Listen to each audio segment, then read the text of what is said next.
Welcome to Current Affairs Taiwan. Mike, what have we got up in the show today? Well, the World Health Organization actually said something nice about Taiwan. And we've got China trying to reach into the Taiwan politics and local networks via the census in China. And we've got sand dredgers from China dredging for sand in the Penghu.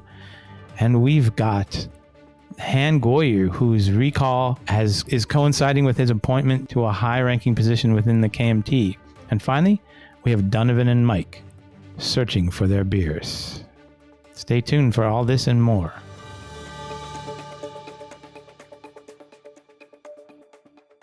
Okay, welcome back to Current Affairs Taiwan.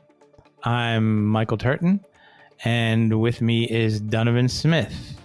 Donovan, all right, great to be here. What have we got on tap for tonight? Something about the WHO? Did it actually say something nice about the renegade province?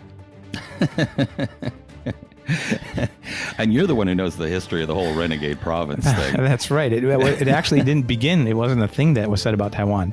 The renegade province, especially in South China, refers to the northern part of Vietnam. Yeah, I know. It was only, and I learned that from you. It was only later that it became applied to Taiwan. And I think Lee Deng-hui was actually the one who, it was used in the 80s, but then Lee Deng-hui kind of gave it new life in the 90s, as I recall. I don't recall that China ever used that for Taiwan. I don't think they've ever referred to that way either. Yeah. But we'll get more on how Taiwan is a province of China, according to Beijing, later on the show. But let's right now talk about the World Health Organization, which actually said we are doing a pretty good job here. Yeah, they did. And then what? Did they say we could join? Nope. Come on, we'll be good.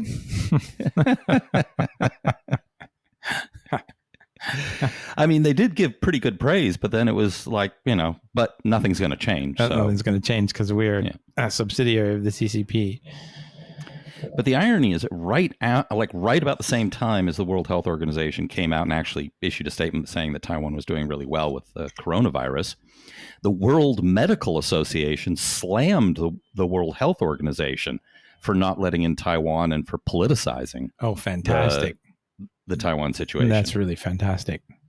Yeah. So that's anyway. That was nice to see that they came out and supported Taiwan and depoliticizing the WHO. Yeah, but I don't think we're going to get out of that problem. What a shame. So, and then China was trying to stick its finger into Taiwan's domestic politics this week. Mm-hmm. One of the local lawmakers reported that Chinese spouses of Taiwanese people who live in Taiwan have to report all the personal data of their families. This is that was from Chen Bo-wei of the state building party. Yeah, he won, and in Taichung, yes. So getting Taichung on the map, that's the important thing about this piece of news, okay? Yes. Taichung number 1. Take that, Jenna. Take that, Taipei. Yeah. So anyway, he was saying that the Chinese police had visited the parents of these spouses, which means there's a whole system for tracking these spouses. And for years, I've been warning about this, and so many other people, that these people represent leverage and Chinese influence in Taiwan. And I think, on the blog, maybe a decade ago, someone took me to task for being a racist for saying that they were for predicting they would form an anti-Taiwan party, a pro-China party, and which they did. A couple 100,000 of them, I guess. So there really has to be, I feel like this is something that has to be, what's the word I want? I don't want to say forbidden.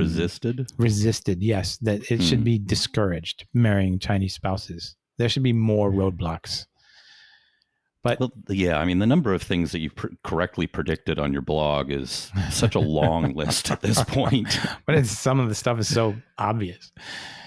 So the Taipei Times reported that the form asked for national identification numbers, passport numbers, addresses, party affiliation, time of party membership, religion, and addresses and telephone numbers of employers.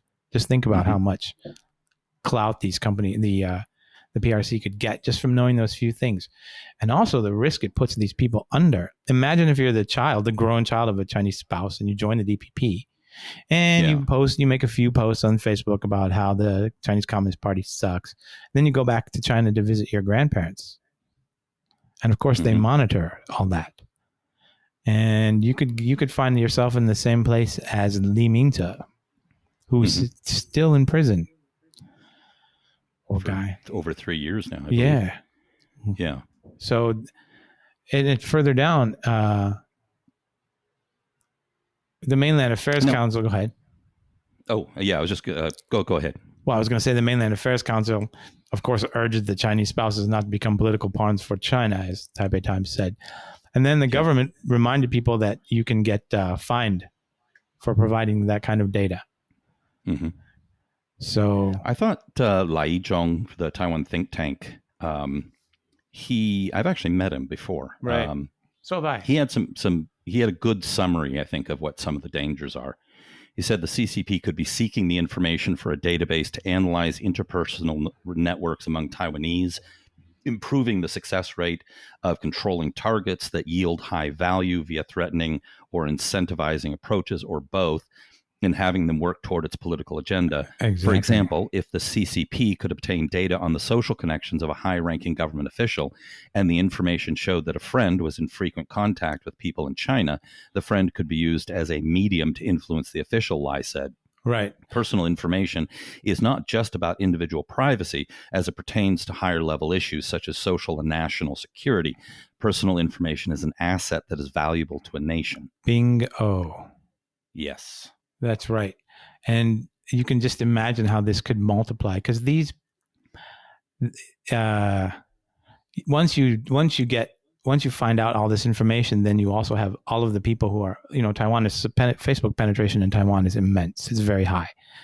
And especially, the young are moving off to Instagram, but wherever they are at the moment, that's where the CCP can find not only those people who are in that census data, but they can also find all of their friends. They can analyze what sort of messages are useful for those social groups, right? They can contact people individually. It's amazing how much they can find out just from analysis, especially with the tools out nowadays for big data mining. It's very, very scary. I saw there was an article on, I think it was in the Taiwan News, that was talking about Tsai Ing-wen's Twitter account has reached 1 million. But it said that something like only 5% of Taiwanese social media users use Twitter, but it said something, if memory serves, it was like 98% or something of Taiwan social media users use Facebook. It's a staggering number. Yeah. And Facebook, apparently, I read elsewhere that Taiwan has the highest penetration by population of any country in the world by Facebook. Yeah, I've heard that too. You can just see how, now I forgot what I was going to say. Sorry. No, you can also see how this ties in with something like the Confucius Institutes. It's the same kind of thing where people ask, what could these people possibly be collecting intelligence data on? And the answer is, of course, the students themselves, their political goals, their political affiliations, who they know, who they're related to, right? And they also tell the CCP who is approachable and who is against them, who can be bought, who can be, given a honey trap and swayed, whatever. The CCP is collecting all of this information and using it over the long term. And already, even several years ago, when I first started writing on this on the blog, the CCP was refusing, at least in Europe, I haven't heard of a case in the US, but in Europe, it was refusing students visas based on what they knew about them from the information collected by the Confucius Institutes. And this is the same, except a much bigger and broader slice of things. Yeah. I mean, and to add to that, if you think about the kind of people who, when they go to university, that study Chinese seriously. Yeah. Exactly. Exactly. I mean, a lot of people study it for like one semester and go, oh, okay, this is tough. Never mind. But the ones that tend to study it seriously are going to be people who may do business with China, right? Or they're academics, right? Or they go into foreign service, right? And so the Confucius Institute are doing what they can to mold the thinking of these people who will be interacting with China. So these people may go on to positions of power in the State Department or So it's, or they may become academics themselves and then pass on the narratives that they've learned from the Confucius Institute, possibly unwittingly or unknowingly, onto their own students. Yep. Very alarming. Yep. So we had another confrontation with China this week that I thought was very indicative. And Focus Taiwan's report says the Penghu Coast Guard chased off 40 Chinese vessels that were chased from Taiwan's territorial waters Friday after they were found illegally dredging sea sand, the Penghu Coast Guard said. So this is like a really interesting story for 3 reasons, right? 1, this is 40 ships, and no one gets out of bed. 40 guys don't get out of bed and say, let's all go dredge sand. Someone gave an order somewhere, right? Mm-hmm. And if you're going to go to dredge sand, you're not going to do it where there's 40 other ships doing the same thing. I mean, that way you're going to go someplace else so you won't get spotted. You won't attract attention because what you're doing is illegal and potentially dangerous. So obviously this was an organized thing. And so one thing it points to is, of course, the increased Chinese pressure on Taiwan, which we've seen in many different ways. And just in recent weeks, the flights and I think they had yet another set of exercises in the Bashi Channel and, announcements out of Global Time. And now this, right? So this is the kind of pressure that they put on Taiwan. And this is also an example of what people call salami slicing, the Chinese tactic of just doing a little thing and then withdrawing, and then doing it again and going a little further and then withdrawing, and so on until at last they've got everything, which is what they've been doing to Japan and in the South China Sea, and also in places like Bhutan in the Himal, which is a major, major flashpoint that very few people look at. But it might be difficult logistically to have a war up there, but there's a lot that people want to fight over. And the third thing it points to is this, something that's unrelated, but there's a global shortage of sand for construction. The Chinese demand is vacuuming sand up from beaches and riverbeds all over Asia. And this is one of the things that happens because of that. It's plausible that ships are going to go dredge, not 40, but if there were 3, that would be understandable. But this points to that story. There is a global sand shortage because sand is used to make concrete, and China is like piling in more concrete than everyone else in human history put together right now. Very scary. We're ending every commentary with very scary. Well, I think that their plan is that they eventually want to dredge all of Taiwan, and then Taiwan will completely disappear, and it will all become part of skyscrapers scattered across China. Yeah. As soon as they build that tunnel under the sea to us, that's when everything will go wrong. Donovan, did you see the temperature reached 36 C in Kaohsiung today in April? Yeah, that's definitely Han Kuo-yu's fault. Oh, it's another example of his mismanagement, huh? So what's happening with him anyway? Quite a bit, actually. Yeah. They finally set the recall vote date, which is Saturday, June 6th, which, if you follow me on Facebook, you'll know is the 6th day of the 6th month on the 6th day of the week. So if you have any trouble remembering the date, just remember 666. It's a tongue twister, too. The 6th day of the 6th month. Well, in Chinese, 666 is a perfectly, standard sort of abbreviation for a date like that. It's very memorable. Everyone's going to be able to remember that one very easy. So there was a court. Now it's going to be appealed, but a court, I think it was the High Court, dismissed a motion to halt the recall by Han's legal team. Yeah, you were saying last week that was probable. Yeah, and so they bumped.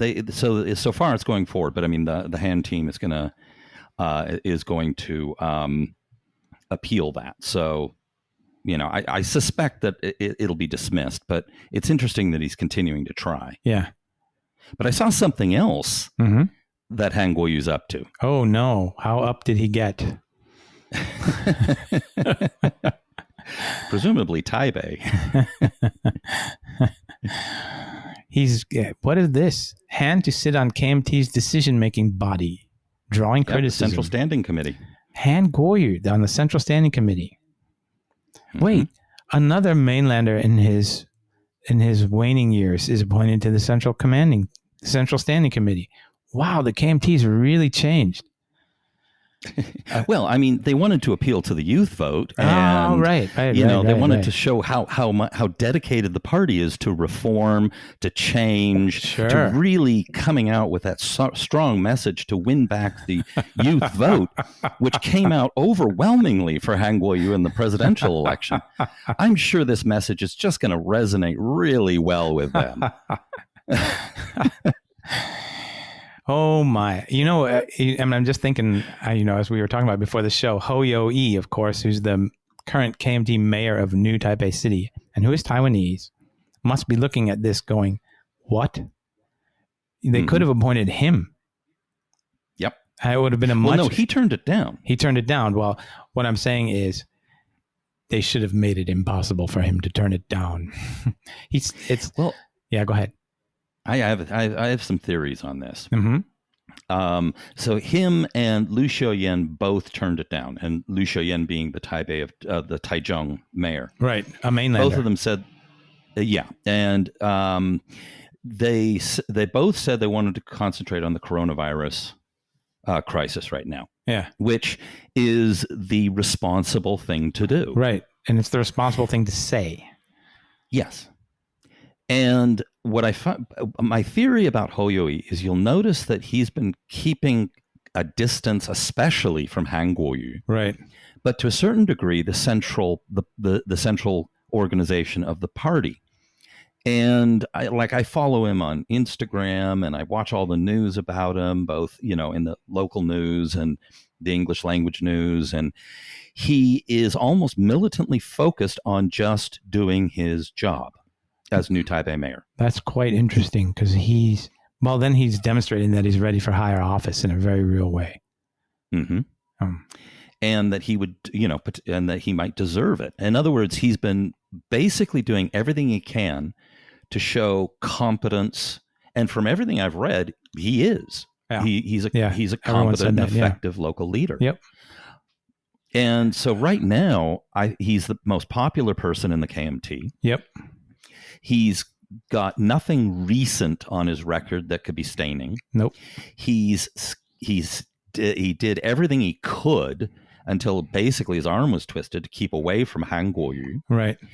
He's bucked the party's central standing committee and the party's orders over things like holding a flag-raising ceremony on Double 10 Day. Right. Although he did post up some things on Instagram, ROC is awesome, But so he's been keeping a pretty big distance between himself and the party, which I find very curious. Now, he doesn't post up anything which suggests that he's anything other than an ROC nationalist, but he occasionally comes out with his pro-ROC stuff. But right. So he comes across as KMT in that sense, but he seems to be keeping a very interesting distance from the party, and especially Han Kuo-yu. And I find that very, very curious. That's the thing he would have to do if he were seriously running for president. Mm-hmm. But at the same time, he would have to cultivate party insiders if he were seriously running for president as the KMT candidate. Mm-hmm. So it doesn't Go ahead.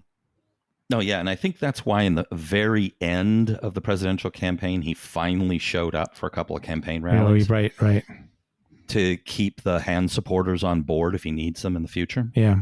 Let's not forget, New Taipei City is the nation's biggest city right now. Mm-hmm. I mean, that's a lot of satisfied people. Mm-hmm. And and of course, Taipei is right next door, so a lot of people in Taipei City are going to be reasonably well aware of what's going on in New Taipei. Yep, and of him. Mm-hmm. We'll see what happens. I'm be very interested to see what happens in the next round of local elections. What he does. What I really want to see is what happens in two things. One is in May next year, the next KMT party chair, if he jumps in on that or not, that race. Because by that point he can respectably say that he was in for his job and he did it for a long enough period, unlike Han Kuo-yu. And that maybe, he would have the time to be able to do it now that he's got most of his agenda in place and all that kind of thing. Right. Or if he becomes a player in it, essentially backing someone. And then, of course, is the next local elections in 2022. Yeah, that's what I want to see. That's where I'm really curious to see what positions he takes during those elections. Mm-hmm. So, I mean, he's by far the most viable potential future presidential candidate for the KMT. I don't really see anyone else with the heft and popularity to be able to pull it off. Well, that didn't stop them from, you can just make a list, right? So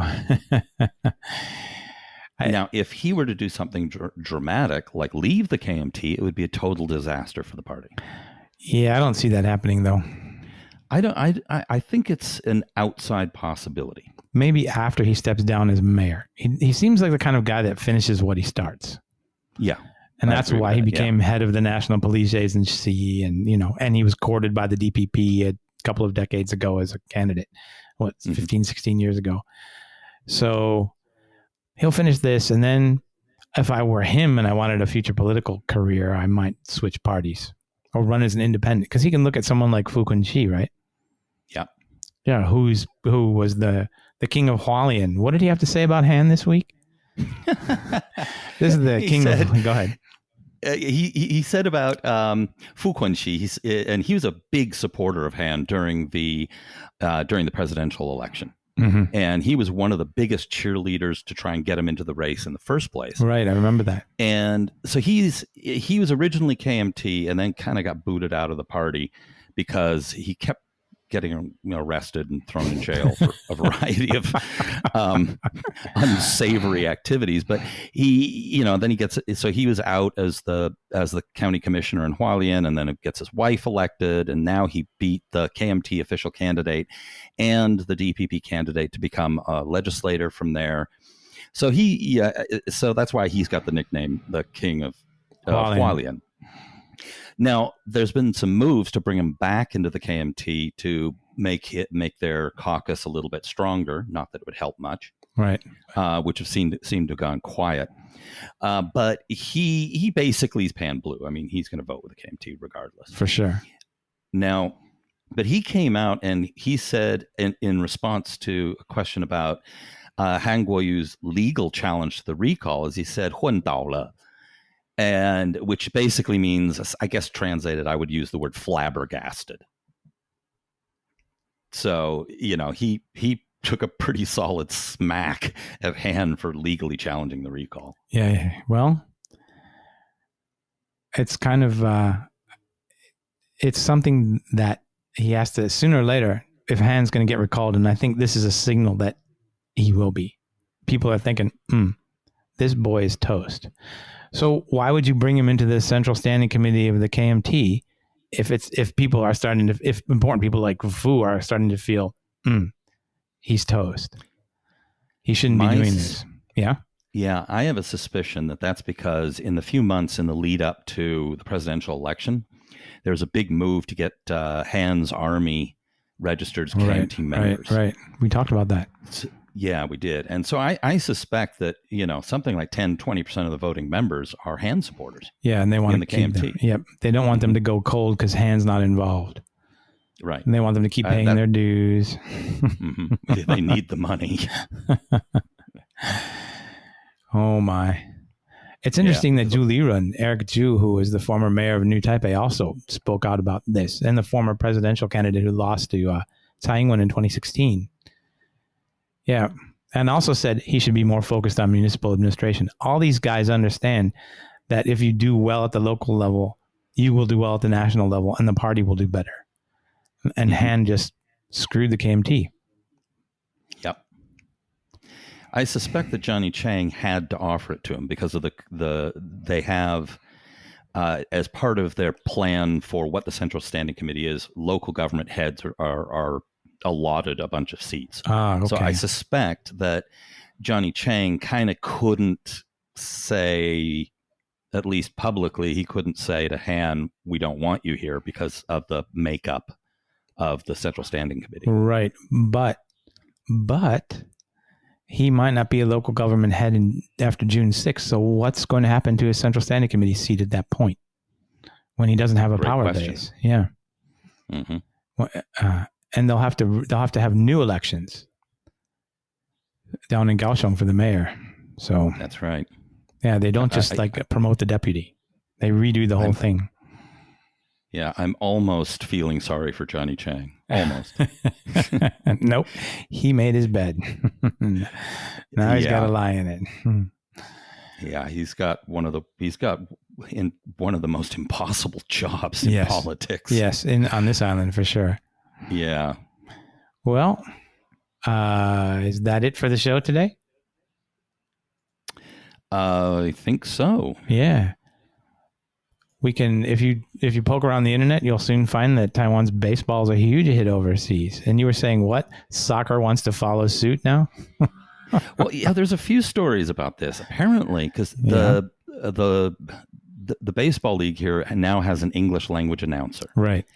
And on the first game that they broadcast online, and I think it was via Twitter, apparently, according to news reports, they got 650,000 people tuned in to watch the game because around the world, they're so starved for sports. Right. Plus, I've been seeing a lot of news articles on Taiwan baseball and Taiwan soccer, which is pretty remarkable. That's amazing.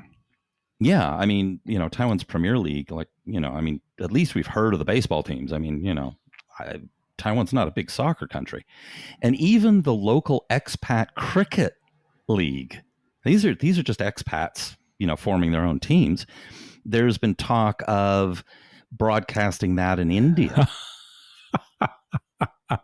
Now, there's no cricket in India? Right. So, and I don't know if that's actually gone through. I saw a news report that they were in talks to do that.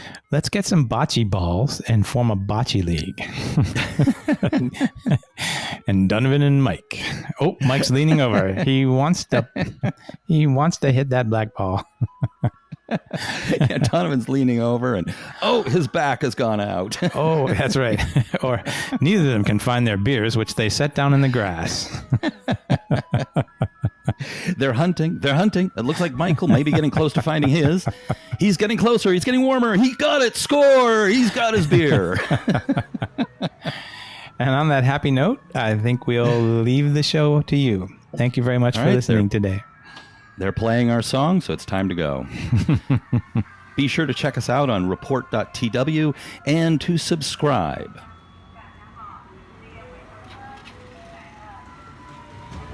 This has been brought to you by the Taiwan Report. For more content like this, become our patron at report.tw. 哎呦，就是那个台湾狗啦，最喜欢我的台湾狗了。 Where we tell the CCP to go pound sand. You want to redo that with that one? Welcome to Current Affairs Taiwan. What have we got up? Okay. All right, let's try this again. All right. All right.